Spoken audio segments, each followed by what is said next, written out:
अस्सलाम वालेकुम जी। एबीसीडी के नए एपिसोड में खुश आमदीद सबको। मैं हूं जमाल दिल। आज मैं आपके साथ शेयर करूंगा टैक्सी का licence.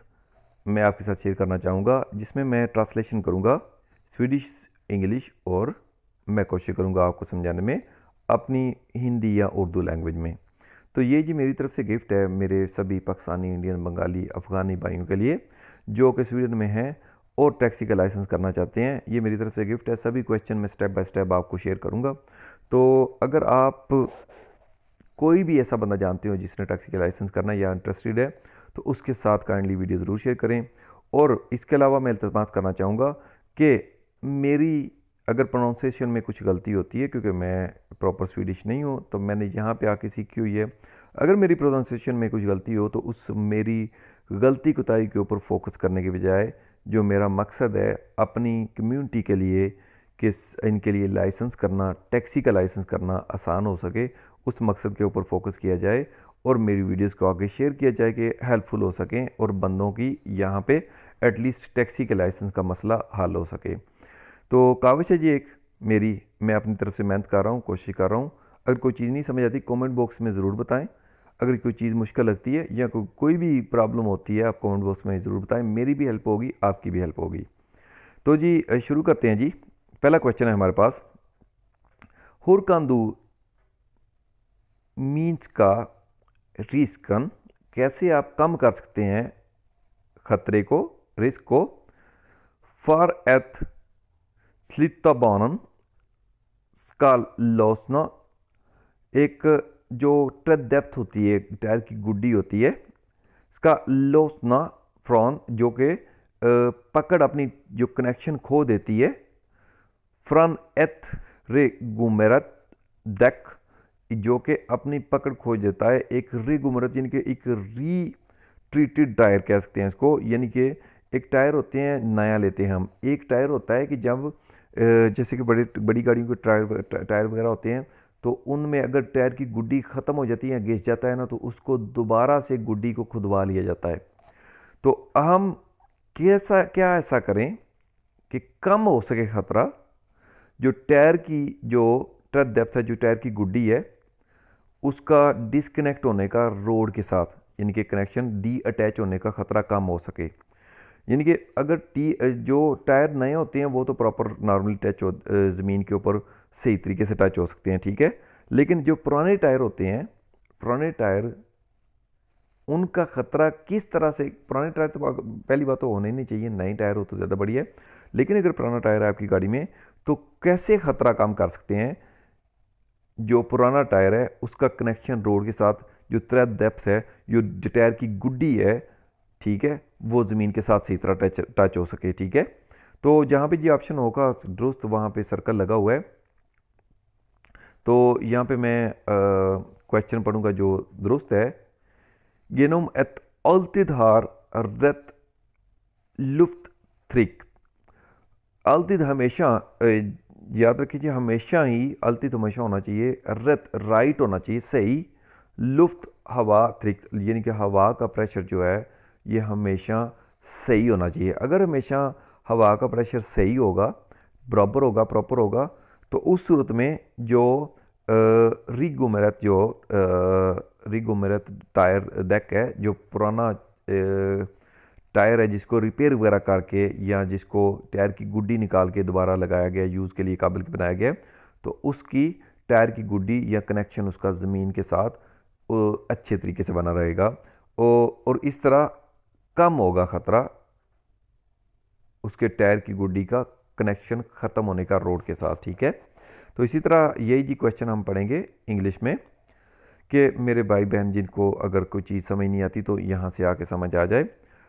How can you reduce the risk of tread to detach from retreaded tyre, कैसे आप कम कर सकते हैं ख़तरा जो थ्रेड डेप्थ होती है, जो टायर की गुड्डी होती है, डी अटैच होने का यानी कि डिस्कनेक्ट होने का टायर से, टायर की गुड्डी का रोड से, फ्रॉम रीट्रीटेड टायर, जो कि रीट्रीटेड टायर होते हैं, जो कि पहले यूज़ शुदा टायर होते हैं, पुराने टायर होते हैं, रिपेयर हो चुकी होती है टायर की गुड्डी वगैरह, ये वो कई किस्म की रिपेयर होती है, तो उसका ख़तरा जो है डी अटैच होने का कैसे कम किया जा सकता है।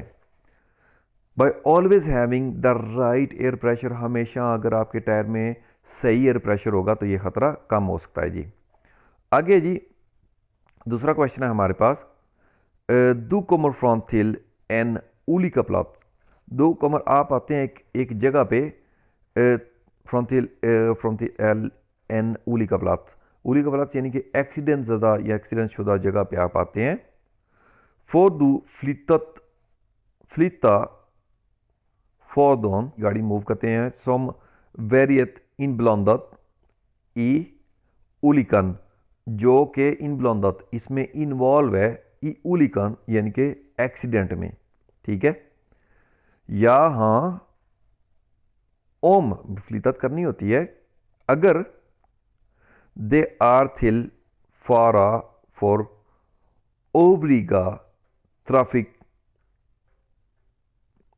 ट्रैफिकांतर। अगर रोड यूज़र्स के लिए, ट्रैफिकांतर जो रोड यूज़र होते हैं उनके लिए ओवरीगा ये रुकावट बन रही है तो हाँ उसको मूव करना पड़ेगा, यानी कि मूव करना चाहिए, ठीक है। तो ये था इसका राइट आंसर। इसको दोबारा पढ़ेंगे जी क्वेश्चन को। यू अराइव, आप आए, यानी कि आप आए, आपने एक्सीडेंट नहीं किया, ठीक है जी, जैसे हमने पीछे पढ़ा। You move vehicle that have been involve in the accident, आप मूव करते हैं गाड़ी जो कि इन्वॉल्व है एक रोड एक्सीडेंट में। कर सकते हैं जी, यस हाँ जी कर सकते हैं, ऑब्वियसली करेंगे। If they are a danger to other road user, अगर ये ख़तरा है दूसरे रोड यूज़र के लिए, तो अगर ये खतरा दूसरे रोड यूज़र के लिए तो क्या होगा जी, अब मेरी गाड़ी भाई नहीं भी थी तो भी मुझे मूव करके साइड पे करनी चाहिए, क्योंकि देखें यार मेरी गाड़ी तो नहीं थी लेकिन पीछे से आने वाले दूसरों के लिए ख़तरा बनेगी, एक्सीडेंट के बायस बनेगी और नुकसान बढ़ेगा, काम नहीं होगा।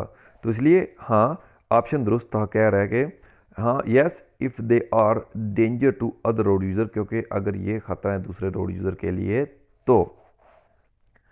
अगला क्वेश्चन हमारे पास है, दू ऑनवेंदर मेडिसिन, आप लेते हैं एक मेडिसिन, दू सोम दू वेत एंते वेत, जिसके बारे में आप नहीं जानते, ओम देन आर ट्रैफिक फारली, कि ये डेंजरस है ट्रैफिक के लिए कि नहीं। यानी कि आप एक मेडिसिन लेते हैं, ठीक है, जो कि आप लेते हैं तो आपको नहीं पता ये कि ट्रैफिक के लिए फारली यानी कि नुकसानदेह है कि नहीं, डेंजरस है कि नहीं, दूसरा होता है, लेकिन आप खुद फील कर सकते हैं, आप खुद देख सकते हैं, आपने आपको ऑब्जर्व कर सकते हैं। दो यार अब मेडिसिन के दवाई लेने से क्या मेरा सर वगैरह चकरा रहा है, ठीक है, मुझे चक्कर वगैरह तो नहीं आ रही, यानी कि आप खुद तो फील कर सकते हैं, ठीक है, दवाई के बारे में तो आपको नहीं पता था। कंदू दोमोस फॉर रत फिलेरी, क्या आपको इसकी सज़ा हो सकती है। ओमदू थ्रोत, अगर आप ड्रंक ड्राइविंग करते हैं, डेथ शोराबिलन, आप शोराबिल करते हैं। ड्रंक ड्राइविंग यानी कि इसको कहा जाता है, यानी कि ड्रंक होकर नशे की हालत में नशीला पदार्थ आपने लिया है। नशीला पदार्थ ये थी कि ड्रग्स वगैरह ही होते हैं या अल्कोहल, नशीले पदार्थ दवाइयों में भी होते हैं। तो जो आपने दवाई लेनी होती है, आपने दवा जो डॉक्टर से आपको आपका बताएगा, लाजमी है, डॉक्टर नहीं बताता तो आपको पारा फार्मेसी से बताता है कि ये दवा जो है किस टाइप की, किस नौइयत की, आपको इसको लेने में कोई नशा वगैरह या नींद वगैरह आ सकती है, तो ये लाजमी होता है उनके ऊपर बताना। अगर वो नहीं भी बताते, तो अगर वो बताते भी हैं या नहीं भी बताते तो फिर भी रिस्पॉन्सिबल पूरा जो होता है ड्राइवर ही होता है, ठीक है, ये बात आपने ध्यान में रखें। तो क्या जी ड्रंक ड्राइविंग करता है तो क्या उसको कुछ सज़ा होगी। मैं जी बेसिकली सारे क्वेश्चन के जो राइट आंसर है वही पढ़ रहा हूँ, इसलिए पढ़ रहा हूँ क्योंकि मैंने ट्रांसलेशन इंग्लिश में भी करनी है, पढ़ना है, और उर्दू में भी करनी है, उर्दू हिंदी में भी, तो टाइम ज़्यादा ना लगे, आपके टाइम की भी मुझे कदर है और मेरा भी टाइम थोड़ा बचेगा तो हम ज़्यादा क्वेश्चन पढ़ सकेंगे। तो ऑप्शन है जी इसमें जो जवाब है या हाँ जी, ओम देत कन आनत अत याग इंत कन शोराबीलन, हाँ इफ़ अगर मैं ड्राइव नहीं करता गाड़ी को, पाएत बित्रिगंते गांधे साथ, अगर मैं इत्मीनान बख्शा सेफ और सिक्योर वे से मैं ड्राइव नहीं कर सकता तो उस सूरत में। अभी जी चलते हैं इंग्लिश में पढ़ के दोबारा ट्रांसलेशन करेंगे इसकी कि हमें सही से समझ आ सके। यू आर यूजिंग, आप इस्तेमाल कर रहे हैं, अब मेडिसन एक दवाई इस्तेमाल कर रहे हैं, ठीक है, that you do not know, जो कि आप नहीं जानते, if it is dangerous in traffic, के ख़तरनाक है ट्रैफिक के लिए। ये ना, अगर दवाई लेके आप गाड़ी चलाते हुए सोए हुए हैं, ठीक है, आप नहीं जानते कि ये दवा जो है नुकसानदेह ट्रैफिक के लिए। यू फील थॉट डिजीनेस, आप फील करते हैं डिजीनेस ऑफ द मेडिसिन, आप फील करते हैं कि आपके मेडिसिन लेने की वजह से आपको चक्कर वगैरह या इस तरह की कुछ फीलिंग वगैरह होती है। कैन यू बी कन्विक्टेड, क्या आपको सज़ा हो सकती है on convicted of drunk driving, drunk driving के लिए, यानी कि अल्कोहल पी के जो बंदे ड्राइव करते हैं या ड्रग्स लेके, आपको कन्विक्टेड माना जा सकता है ड्रंक ड्राइविंग के लिए। If you still drive a car, फिर भी अगर आप ड्राइव करते हैं, क्योंकि आपका सर वगैरह चक्कर आ रहा है, तो फिर आपको पता चल जाना चाहिए कि यार जो दवा मैंने ली है, अगर आपको पहले नहीं पता था तो जब सर चक्करने लगे फिर तो पता चल गया ना। तो दवा अगर आपने ली है तो फिर आराम करें, वो आराम करने के लिए होती है। अगर फिर भी अगर आप ड्रंक ड्राइव करेंगे तो आप कन्विक्टेड सज़ा, यानी कि मुजरम माना जाएगा आपको ड्रंक ड्राइविंग का, अगर फिर भी अगर आप कार चलाएंगे तो इसका जो ऑप्शन जो दुरुस्त था, यस, हाँ, if it can be assumed, क्योंकि ये मैं एज्यूम करता हूँ, यानी कि मुझे पता चल जाता है that I can not drive, मैं ड्राइव नहीं कर सकता the car in safe way, safe और सिक्योर तरीके से मैं ड्राइव नहीं कर सकता, तो उस सूरत में मुझे क्या होगा, convicted of drunk driving, convicted of drunk driving होगा मैं जी। अगले जी क्वेश्चन है हमारे पास, 3 पर्सन, 3 बंदे जी, ska का टैक्सी एंड मोंदा क्लोकानी अथरती, ये लेने लगे हैं जी टैक्सी मंडे को 9:30 के ऊपर। अभी जी टाइम का ध्यान रखना है, क्योंकि 9 से सुबह 9 बजे से लेके शाम को 7 बजे तक ये नॉर्मल प्राइस पड़ती है टैक्सी की, ठीक है। रेजन बेरोकनॉस ता 20 मिनटर, ये जर्नी के तकरीबन लेगा इस सफ़र के approximately 20 minute, okay or 15 kilometer long, और 15 किलोमीटर लंबा सफ़र होगा जी ये, ठीक है। वुर्मी के कोमर रेजन, जो हिसाब करके कितने पैसे बन जाएंगे अर्थ कोस्ट तक जो कीमत है इसकी, प्रीज इन्फॉर्मेशन के प्रीस इन्फॉर्मेशन के अकॉर्डिंग ये कितने पैसे बन जाएंगे, ठीक है जी। तो ये जी चार्ट देखें जी, जिसमें 9 से 19 बजे तक, और 19 बजे के बाद जो जैसे जैसे टाइम बढ़ता है तो कीमतें चेंज होती जाती हैं। तो हम 9 से 19 के दरमियान वाले हैं हम। तो इसमें जी देख सकते हैं आप 60 क्रोनर बेसिक है। 60 क्रोनर में अभी हमने हिसाब करना है किलोमीटर या मिनटों के हिसाब से। तो ऊपर देख सकते हैं राइट साइड किलोमीटर का हिसाब इन्होंने बताया हुआ है, ये 14.20 क्रोन किलोमीटर के हिसाब है। तो 14 ही लगाए, ठीक है, 14 से थोड़ा सा ज़्यादा है, लेकिन 14 ही लगाए। 14 को कितने किलोमीटर हमारे 15, 14 को 15 किलोमीटर में हम करेंगे अगर मल्टीप्लाई, तो ये बन जाएंगे, ये तकरीबन बन जाएगा 210, क्योंकि 210 प्राइस आई है किलोमीटर के हिसाब से। तो इसमें 60 करोड़ जो बेसिक है डालेंगे 210 में, तो ये 270 हो जाएगा, 280 के हिसाब से ज़्यादा नज़दीक है। तो राइट ऑप्शन हुआ आपका, जो कितनी प्राइस इन्फॉर्मेशन कितनी होगी जी, ये इतने सफ़र के लिए 15 किलोमीटर के लिए 20 मिनट ड्राइव है, सुबह 9:30 बजे, तो ये होगी जी 280 करोड़। मज़ीद इसको एक दफ़ा इंग्लिश में पढ़ लेते हैं, हमें मज़ीद बेहतर तरीके से समझ आ जाएगा। 3 people will drive a taxi, 3 people drive कराएंगे एक टैक्सी को ऑन मंडे एट 9:30, मंडे को 9:30 के ऊपर। The journey is estimated to take 20 minute, जो जर्नी जो सफ़र है ये एस्टिमेटेड तकरीबन एक सफ़र है, एस्टिमेट करते हैं, ये अंदाज़ा लगाते हैं, is 20 minute and is 15 kilometer long, और 15 किलोमीटर लंबा है जी, ठीक है। ये एस्टिमेटेड जर्नी कितनी है जी, 20 मिनट की, 15 किलोमीटर लंबाई है इसकी।